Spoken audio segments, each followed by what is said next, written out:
بسم اللہ الرحمن الرحیم الحمدللہ رب العالمین والصلاة والسلام الاتمان الاکملان علی خاتم الانبیاء وسید المرسلین نبینا محمد وعلی آلہ وصحبہ اجمعین ومن تبعہم بإحسان الی یوم الدین، اما بعد۔ معزز ناظرین کرام، ہم آج پھر آپ کا استقبال کرتے ہیں۔ السلام علیکم ورحمۃ اللہ وبرکاتہ۔ اس پروگرام کے ذریعے ہم آپ کو ان گناہوں کی بابت جانکاری دے رہے ہیں جو اللہ اور اس کے رسول کی نظر میں گناہ کبیرہ ہیں، یعنی اگر کسی انسان سے وہ گناہ سرزد ہو جائیں تو سچی توبہ کے بغیر اللہ انہیں معاف نہیں کرے گا۔ اسی سلسلے کی ایک اور کڑی آج ہم لے کر حاضر ہوئے ہیں، اور وہ ہے ظلم کرنا، کسی پر زیادتی کرنا۔ یہ بھی گناہ کبیرہ ہے۔ سوال یہ پیدا ہوتا ہے کہ ظلم کسے کہتے ہیں؟ ظلم عربی زبان کا لفظ ہے جس کے معنی ہے وضع الشیء فی غیر محلہ، کسی چیز کو اس کی مناسب جگہ چھوڑ کر کسی ایسی جگہ پر رکھنا جو نامناسب ہے، اسی کا نام ظلم۔ اس ظلم کی بہت ساری شکلیں۔ بندوں کے حقوق میں ظلم یہ ہے کہ کسی کا حق مار لیا جائے، کسی کو ناحق مارا پیٹا جائے، کسی کا قرض لے لیا جائے اور اسے واپس نہ کیا جائے، کسی پر ناحق گالی گلوچ بکا جائے، کسی کے مال پر ناحق قبضہ جما لیا جائے، کسی کمزور پر ہاتھ اٹھایا جائے، اسے ستایا جائے۔ یہ سب ظلم کی شکلیں ہیں، اور سب سے بڑا ظلم وہ ہے جو اللہ کے حق میں ہوتا ہے، جسے شرک باللہ کہا جاتا ہے۔ یہ سب سے بڑا ظلم ہے، کیونکہ یہ اللہ کے حق میں ہوتا ہے۔ اور اس ظلم میں ہوتا کیا ہے کہ یہ عبادت جس کا مستحق صرف وہ خالق و مالک ہے، وہ اکیلا اللہ ہے، وہ ہم اللہ کے علاوہ کسی اور کے لیے کرنے لگتے ہیں۔ یہی تو شرک ہے کہ یہ جبین نیاز جس خالق نے ہمیں پیدا کیا ہے، جس رازق نے ہمیں روزی دی ہے، جس مالک اور مربی نے ہمیں پالا ہے، ہم اس کے در کو چھوڑ کر دیوی دیوتاؤں کے سامنے اپنے سر کو جھکانے لگیں جو صرف اللہ کے سامنے جھکنا چاہیے تھا، سورج اور چاند کو اپنا معبود تسلیم کرنے لگیں جو کہ اللہ کی مخلوقات میں سے ہیں، شجر و حجر کو قابل سجدہ گرداننے لگیں جو سب اللہ کی مخلوقات میں سے ہیں۔ اسی کا نام ظلم ہے، کیونکہ عبادت صرف اور صرف اس اللہ وحدہ لا شریک کا حق ہے، اور اگر ہم اس کا یہ حق چھین کر کسی اور کو دیتے ہیں، بھلا اس سے بڑا ظلم اور کیا ہو سکتا ہے؟ اسی لیے اللہ رب العالمین نے قرآن مجید سورہ لقمان سورت نمبر 31 اور آیت نمبر 13 میں اس کا ذکر حضرت لقمان علیہ السلام کی زبانی فرمایا کہ لقمان علیہ السلام جو ایک نیک انسان تھے، صالح انسان تھے، انہوں نے اپنی زندگی میں اپنے پیارے بیٹے کو سمجھاتے ہوئے کہا تھا یا بنی لا تشرک باللہ ان الشرک لظلم عظیم۔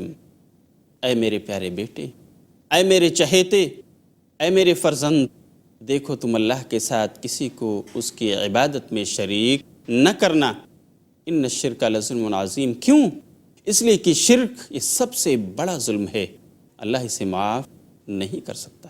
تو میرے دوستو، ظلم چاہے وہ حقوق اللہ میں ہو یعنی شرک کرنا ہو، یا ظلم وہ حقوق العباد میں ہو، بندوں کا حق مارنا ہو، ہر قسم کا ظلم حرام ہے، گناہ کبیرہ ہے۔ کیا دلیل ہے؟ ایک حدیث جسے امام مسلم نے اپنی کتاب صحیح مسلم میں نقل کیا ہے کہ نبی صلی اللہ علیہ وسلم اپنے رب سے بیان کرتے ہوئے فرماتے ہیں، یعنی یہ حدیث قدسی ہے۔ اللہ کے رسول فرماتے ہیں کہ اللہ نے فرمایا یا عبادی، اے میرے بندو، انی حرمت الظلم علی نفسی وجعلتہ بینکم محرما فلا تظالموا۔ اے میرے بندو، میں نے ظلم کو خود اپنے اوپر بھی حرام قرار دیا ہے، میں ظلم نہیں کر سکتا، میں ظلام نہیں ہو سکتا۔ اگر رائی برابر بھی کسی نے نیکی کی ہے تو میں اس کو ضرور بدلا دوں گا، رائی کے برابر بھی کسی نے گناہ کیا ہے تو وہ بھی اپنے نام اعمال میں اس کو دیکھے گا۔ میں ذرا برابر بھی ظلم نہیں کر سکتا، میں نے اپنے اوپر ظلم کو حرام کر لیا ہے۔ وَجَعَلْتُهُ بَيْنَكُمْ مُحَرَّمًا، اور اس ظلم کو ہم نے تمہارے درمیان بھی حرام ٹھہرایا ہے۔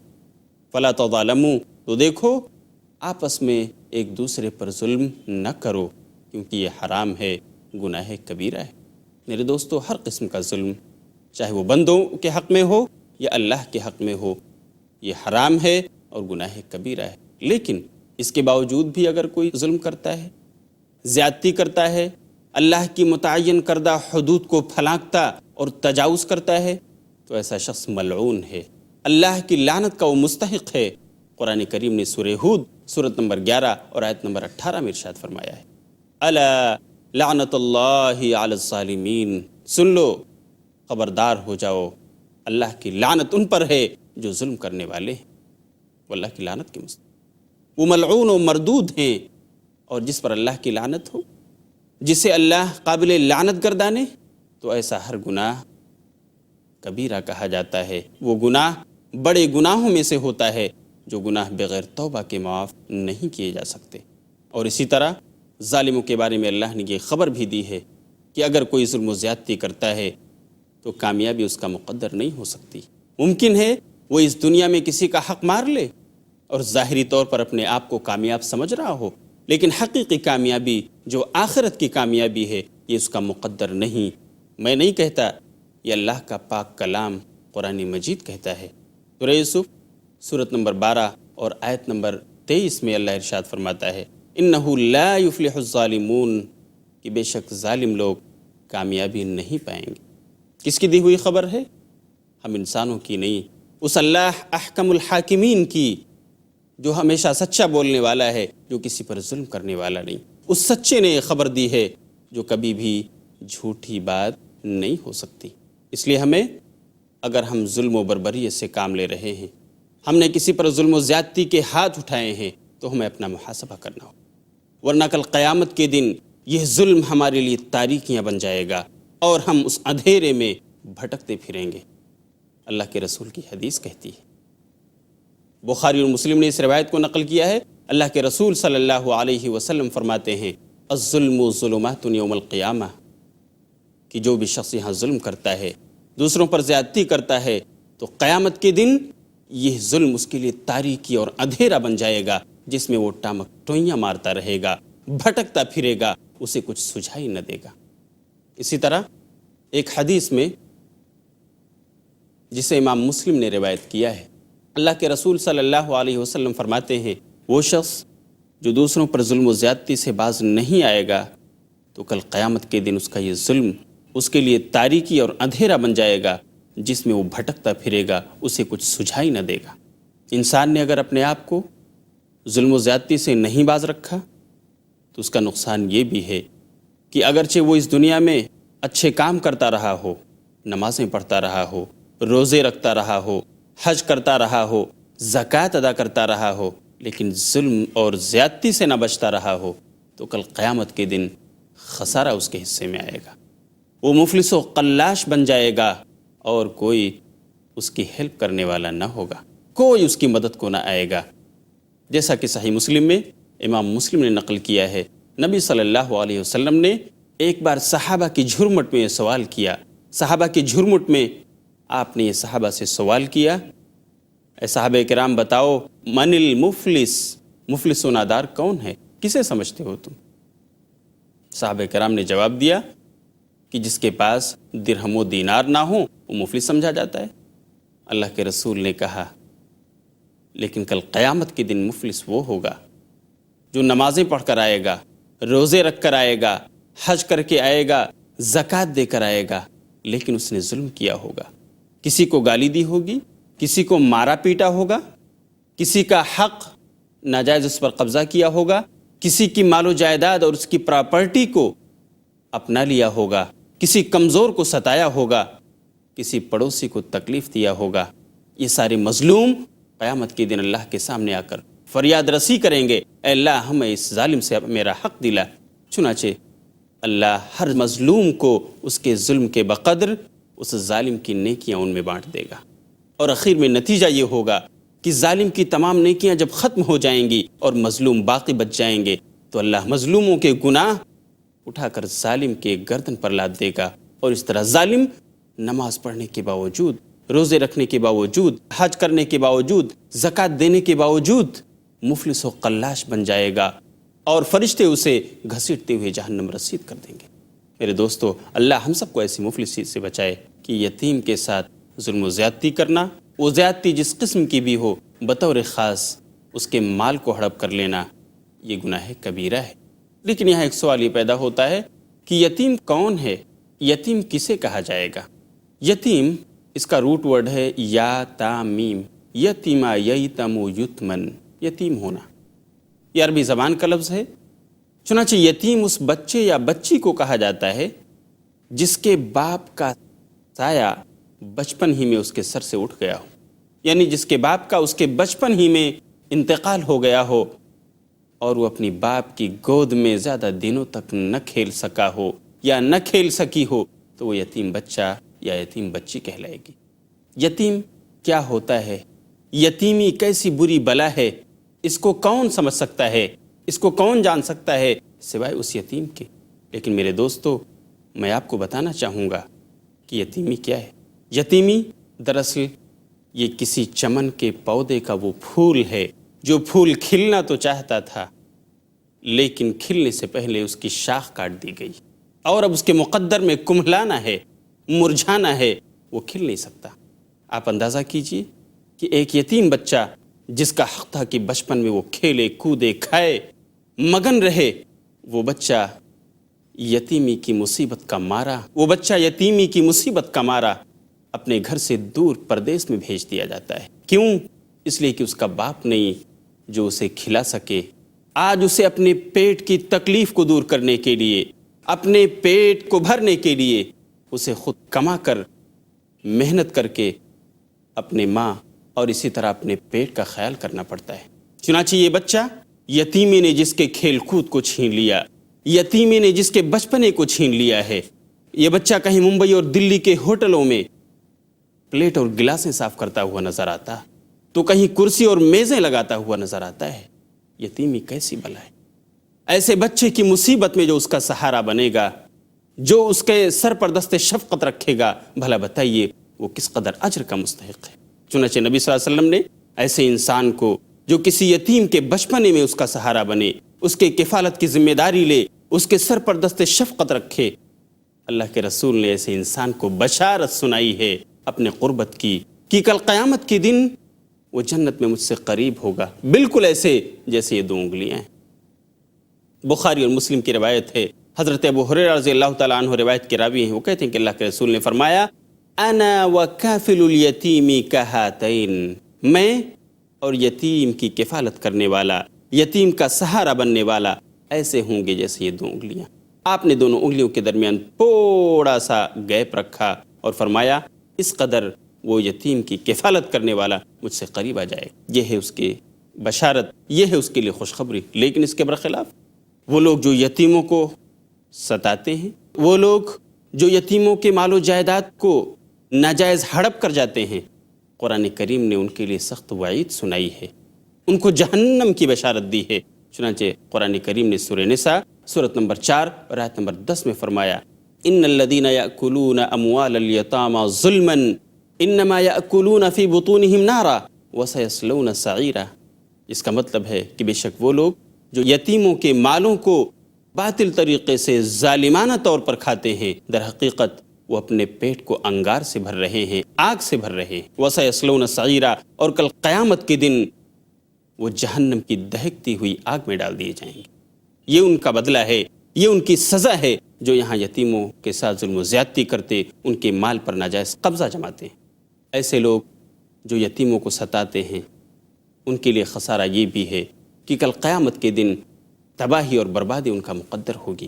وہ مشہور حدیث جسے امام بخاری اور مسلم نے روایت کیا ہے، اللہ کے رسول صلی اللہ علیہ وسلم فرماتے ہیں کہ لوگوں 7 ہلاک کرنے والی چیزوں سے بچو، اجتنبوا السبع الموبقات المہلکات، 7 ہلاک کرنے والے گناہوں سے بچو۔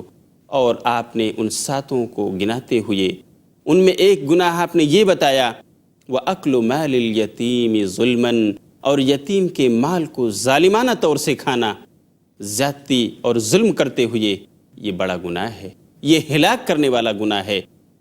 جو شخص ایسا کرے گا یتیم کے مال و جائیداد کو ناجائز باطل طریقے سے کھائے گا، کل قیامت کے دن وہ خسارہ اٹھائے گا، تباہی اور بربادی اس کا مقدر ہوگی۔ یتیموں کے ساتھ ظلم و زیادتی یہ زمانے جاہلیت سے جاری تھی۔ چنانچہ جاہلیت میں لوگ کسی یتیم کا اگر وصی کوئی بن جاتا تو اس کے ساتھ اس کے مال و جائیداد میں ناجائز تصرف کرنا یہ اس وقت کا رواج بن چکا تھا۔ لوگ عام طور پر یتیموں کی کفالت تو لے لیتے تھے، لیکن اس کے مال و جائیداد کو ناجائز طور پر استعمال کرتے، جیسے چاہتے اس میں تصرف کرتے تھے۔ کسی قسم کی کوئی رعایت اس یتیم بچے کے ساتھ نہیں ہوتی تھی۔ اسی طرح کا ایک واقعہ علامہ مودودی نے اپنی تفسیر تفہیم القرآن کے اندر سورہ ماعون کی تفسیر کرتے ہوئے ایک کتاب اعلام النبوہ اس کے اندر سے نقل کیا ہے۔ اعلام النبوہ یہ علامہ ماوردی کی کتاب ہے۔ اس کتاب سے نقل کرتے ہوئے علامہ مودودی لکھتے ہیں کہ ابو جہل ایک بچے کا وصی تھا جو بچہ یتیم تھا۔ اس کے باپ مر گئے اور اس کے بعد ابو جہل نے اپنی ذمہ داری پر اس بچے کو لے لیا۔ چنانچہ اس بچے کے مال میں وہ ناجائز تصرف کرنے لگا، بیجا اس کے مال کو خرچ کرنے لگا، اور یتیم کی جس طرح پرورش کرنی چاہیے تھی اس کا وہ خیال نہیں کرتا تھا۔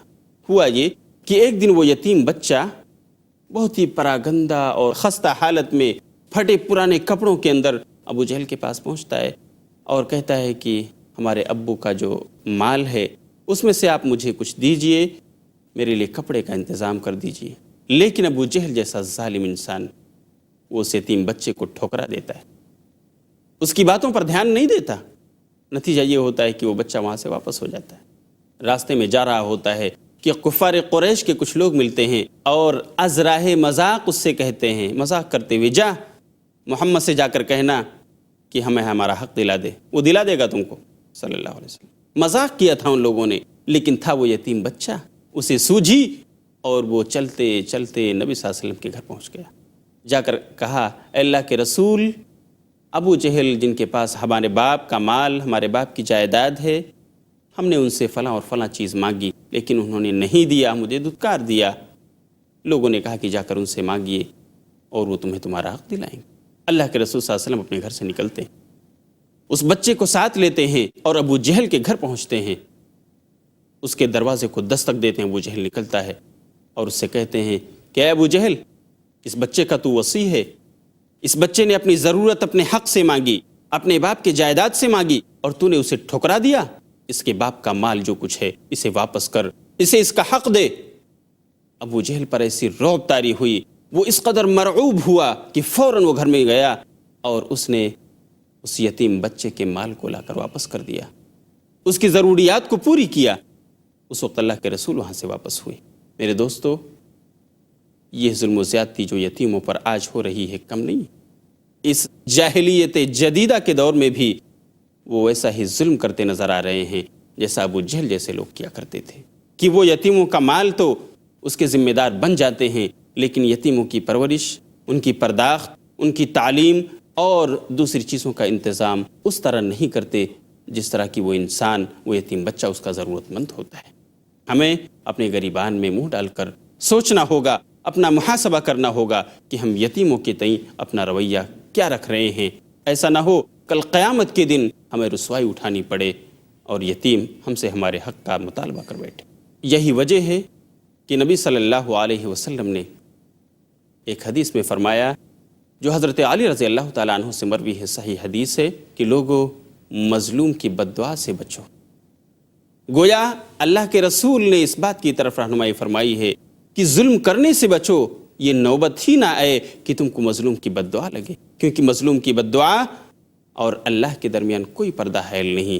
اللہ کے رسول فرماتے ہیں، اتقوا دعوت المظلوم فإنه ليس بينها وبين الله حجاب۔ لوگو دیکھو مظلوم کی بد دعا سے بچو، کیونکہ مظلوم کی بد دعا اور اللہ کے درمیان کوئی پردہ حائل نہیں۔ ہمیں اپنا محاسبہ کرنا چاہیے۔ ناظرین کرام، ہمیں اپنا جائزہ لینا چاہیے کہ ہم کہاں کھڑے ہیں۔ اگر ہم نے ایسی غلطی کی ہے جو ظلم و زیادتی کے دائرے میں آتی ہے تو آج ہی ہمیں توبہ کر لینا چاہیے، تاکہ کل قیامت کے دن ہم اللہ کے سامنے کہہ سکیں، اے اللہ ہم نے معافی مانگ لی تھی، اپنے اصلاح حال کر لی تھی، اے اللہ تو ہمیں معاف فرما، ہم تجھ سے تیری معافی کے امیدوار ہیں۔ ہم اللہ سے دعا کرتے ہیں، اللہ ہمیں ظلم و زیادتی سے بچائے، اور بطور خاص یتیموں کے سلسلے میں ہمیں اپنے رویے کو اچھا کرنے کی توفیق دے، آمین۔ وآخر دعوانا ان الحمد للہ رب العالمین۔